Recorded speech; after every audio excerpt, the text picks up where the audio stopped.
Hello everyone and welcome to, I think probably my favourite combination on Gran Turismo 7, and this is Group 4s at Watkins Glen. I am in the NSX. There are really 2 or 3 cars that are valid this week, so we've got the NSX, we've got the Genesis G70, which you can see is the 2 cars in front of me, and then a little way back you can see the Audi TT. So I started in 3rd, about a 10th behind the guy in 2nd and a couple of tenths behind the guy in 1st, sorry.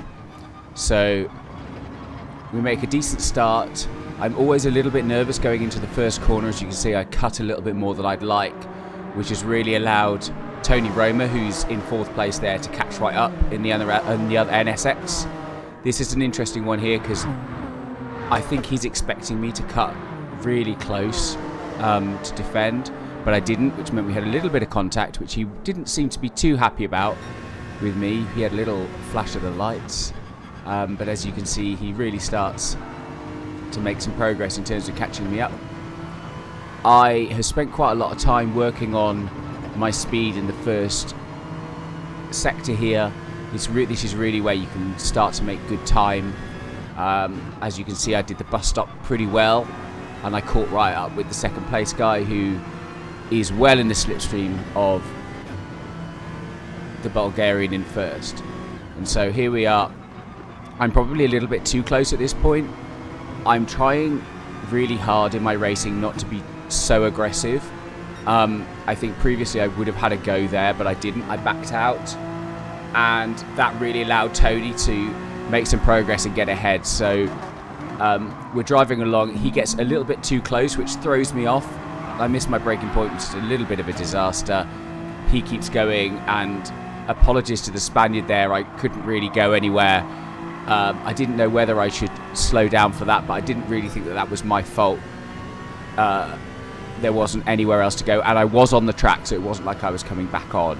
So usually I get quite shaken up, and I was a little bit here. I was quite annoyed at myself that I didn't handle that better. But we are probably about half a second, maybe a little bit further behind here. So I needed to try and catch up as quickly as I can, otherwise these 3 would make a break for it. So I have been trying my best to become better and more consistent in my racing. So I watched the fastest time, and there's a guy called Luke Nagaro who has been putting out some really good videos recently, teaching how to race in these sorts of lobbies, but also how to watch the replays. And one of the things I did was watch the fastest lap replay to really understand where they're braking and where they're turning in, which has made me quite a lot quicker, particularly on that first corner. We can see here that Tony's got a penalty, and the aim here for me is not to go for the overtake. I'm just going to overtake him when the penalty line comes up, and I can just easily make it past. So trying to make as much progress as I can without getting too close to him. So we can see I did that corner a little bit better. I'm starting to close up a little bit, and again, braking early is one of the things that I've really learned. Slow in, fast out, you always learn about it, but actually watching the replays of the faster drivers, you can see actually how much earlier they brake than you think they do, and that really allows you to drive it through. Now that takes quite a lot of practice. I missed the apex there. Let's just ignore that for the minute. And what I'm really finding is that I can get on the power a lot earlier, but actually I'm a little bit too hesitant because I'm worried that I'm going to drive off the track the other side, which is often what happens when I try to get on the power early with the old late braking model. The other bit that needs a bit of practice for me is that second to last corner. You don't need to completely come off the power there. You only need to get to about 50%. But because I'm racing in VR and I don't have that visual of where my inputs are, that's taking a little bit of guesswork. So that's something else I'd like to sit down and learn as well. But you can see here, this is really where I start to make up quite a decent amount of time, because doing that first corner well really gains you speed all the way along this straight. And one thing that I've been judging myself on is when I change up to 5th. And if as you can see there, just as the view changed, that's when I changed to 5th while I was still coming around the corner. if I have a bad exit, sometimes I don't change up until after the little hut on the right hand side, and that makes a huge difference. So again, you can see here, keeping that a really tight line, braking at the 300. Technically you can make it round that corner if you brake at like 230, but it's quite a rush to get round, and you definitely lose a lot of time on the exit. And you can see on this one just how much time I've made back. I probably made half a second just in that little complex, maybe a little bit more actually. One of the annoyances of having VR is that you don't get to see the splits between each of the players, but at this point I'm right underneath. Now, old aggressive me would be getting ready to absolutely dive him into the right-hander at the end of this straight, but I'm not going to do that. I'm going to sit behind. Actually, I probably wouldn't here because I was a little bit too far away, but you can see, brake early, turn it in, hit the apex, get on the power early, and that's really letting me catch up and stay caught up.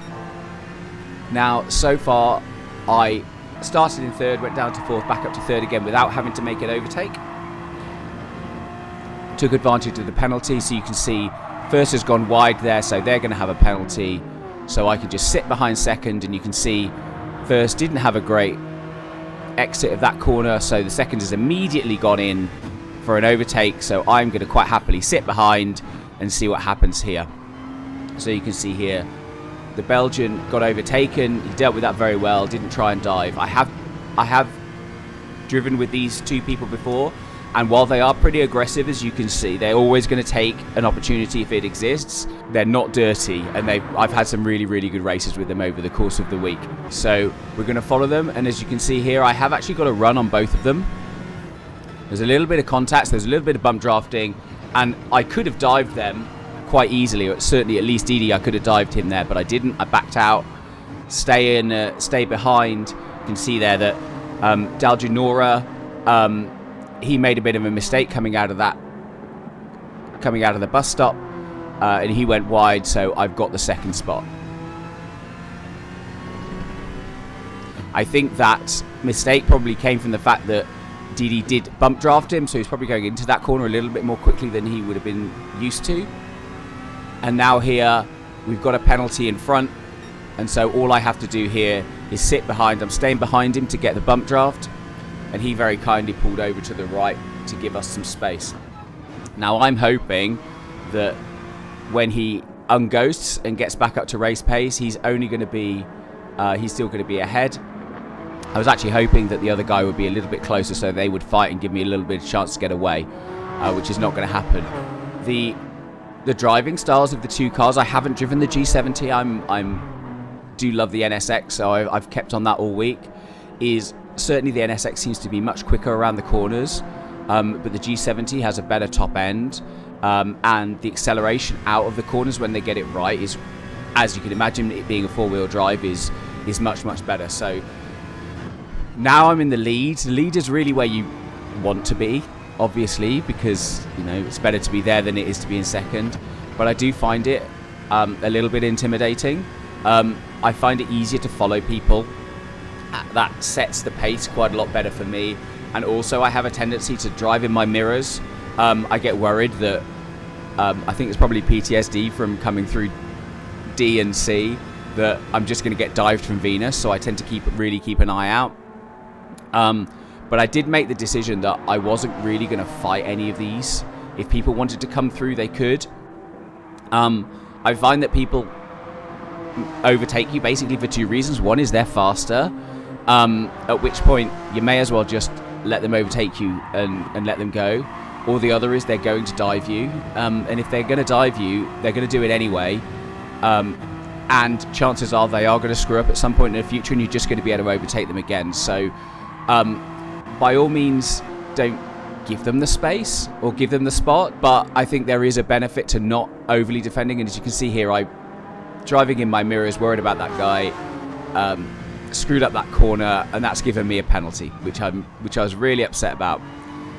This is the only penalty I think I get in the whole time, and as I'm got dirty tyres, I didn't take that corner very well, so Daljanora gets the undercut, the switcheroo, and you can see here I actually thought that he was alongside me in that corner. I didn't realise that he actually switcherooed me, So I kept it quite narrow, which then meant that through the next corner, he could easily undercut me again and get the overtake done. But doesn't matter. I've got the penalty. The most important thing that I need to do now is make sure I stay as close to him as possible and as far away from third, so I can maintain this third place. So I'm not going to try and overtake him, but I am going to try and stay as close to him as I can. Obviously, if I can get the spot, I will, but I'm not going to do some kind of insane dive or try and, you know, do anything untoward or unsportsmanlike. I'm just going to try and do this. Now, I got a much better run here than I thought I would, and obviously he hasn't got the slipstream of the car in front, so he stayed to the outside. I went to the inside. I'm really pleased with this. I did brake early. There's a little bit of contact there, but nothing dirty, I don't feel. And you can see just how well I did and just that I'm starting to make the gap. Now, he did flash his lights there, but I think that's probably more likely that I think he's on controller, and flashing the lights is on if you're using the left stick to steer. So it's quite easy to just accidentally flash your lights, but I really concentrated on getting good exits to these corners and making some time back and trying to get as big a gap as I can.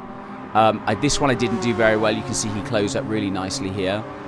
So again, I pulled over to the right to give them a chance to go to the left. He decided that he was going to try and get as much slipstream as he could.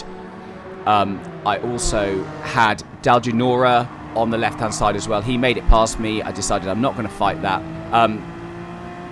So the Bulgarian, sorry, got through as well.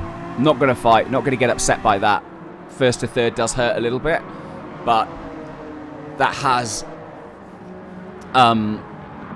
left me in a position where I'm well ahead of the fourth place, and I really want to keep it that way. So I'm just going to stick in third. I'm going to keep my lines. I'm going to keep trying just to keep up and let them fight when they inevitably do. So again, on the brakes early, as you can see, on the power, actually too late there. I could really open the steering up to more than I would have needed to had I been really on the limit. But you can see just how much catching up I did with the slipstream and that really good exit. One of the things that I'm finding is as I'm braking earlier, is I get scared that I'm going to drive off the track on the exit. And so what I'm often doing is I'm taking that sort of comfort lift on exit, which really kills any momentum that I have. And so that's the next bit that I'm really going to work on, is to try and have that confidence that if I hit my marks and I accelerate, I'm going to be fine at the exit of the corner. And you might be able to hear it again. I'm not sure whether I do it here. Actually, no, this one you can see I didn't push it that much. But again, I don't need to push that hard when I'm this close and when I've got this much slipstream. The slipstream here is very strong, even if it does seem to give you quite a bit of front wash. So I do need to be careful on exits. But again, I'm going to sit here in third. It would be really nice to get the win, but actually what is more important is I get a good result. It's far too easy to be in third, go for a rash move, crash, and then all of a sudden you're down in 12th and you're losing DR. My aim here is to gain DR, to be in the good races that I want to be in. Now, I'm trying to decide whether it's better to be at a DR that allows me to qualify in the top 3 or 4, have good races at the front, or whether it's better to push really hard for my DR and then accept that I may well be qualifying in 8th or 9th and then have to fight my way through. At the moment, I'm having a really good time qualifying well and racing at the front. You do generally get better races if you're racing in the top 3, in the top 4. But of course, to make DR, really all you need to do is finish in the top 5. You can finish in the top 8th and you're going to gain DR, but not a huge amount. And again, you see, I could be going for that gap. I could be trying to squeeze through, but no, give them a bit of a bump draft, keep them ahead. And of course, bump drafting them works for me because I know they're going to go for the move and I know that they're going to be aggressive. We're on lap 7 now. We're starting to get to the end of the race.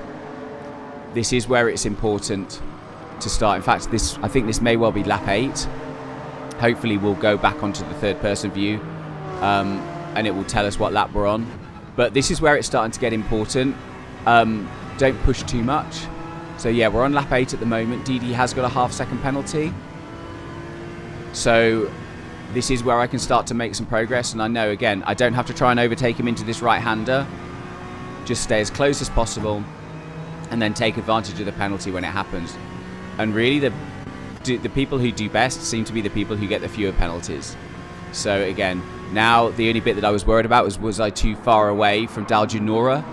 Was he going to get away? But I don't think he was. Again, I can't see gaps, which is really frustrating. But it's looking here like I'm probably about 0.4, 0.5 away, and the slipstream really kicks in at 7, but gets really strong at like 0.5 and 0.4. And so here again, concentrate on hitting my lines, not lifting too much.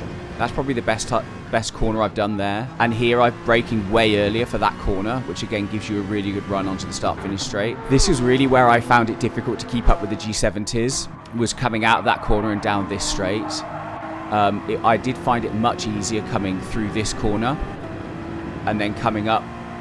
And we can see here we're on lap 9. I got a good exit there. I'm really pleased with that. I'm starting to catch up again with the benefit of the slipstream. And Didi behind is a little way behind. I don't have to worry too much about him. I know that he's going to come through, but I also know that if he does get close enough, chances are he is going to make a move. Getting the fastest lap this close to the end of the race, or getting a purple sector, should I say, was really satisfying for me, because I do tend to find that my pace drops off towards the end of the race. I get a little bit nervous. Nerves is a really big thing for me racing on these sorts of races, particularly when I'm in the top like this. Staying calm is quite a big deal for me, so I've got my little breathing exercises. I make sure that I'm thinking about it. I talk to myself constantly while I'm racing to make sure that things are going well. And you can see here that we're coming up again, another purple sector with the benefit of the slipstream, staying nice and close. And I'm starting to think we are coming up on lap 10. And if I'm going to do an overtake, I've only actually done one proper overtake throughout the whole of this race, and my positions have changed quite a lot. All the rest of them have come on penalties. So I'm here, and now I'm starting to think about where do I make the move and how do I make that happen. And so I need to get in this guy's mirrors. He knows that I'm here, but how do I make sure he does? I cut this corner kind of deliberately. I didn't mean to cut it quite that much, but I want to be in that mirror. I don't know what view he's using, but I'm assuming he's either got the radar up or he's using that first-person view that lets you have a rear-view mirror. I did really well. I was really pleased with how I did on that corner. I'm catching up nicely here, and again, I'm at the point where I could start to make a move, and I'm starting to think about that. Do I bump draft him? Do I try and get the gap? So you can see here he's staying pretty tight.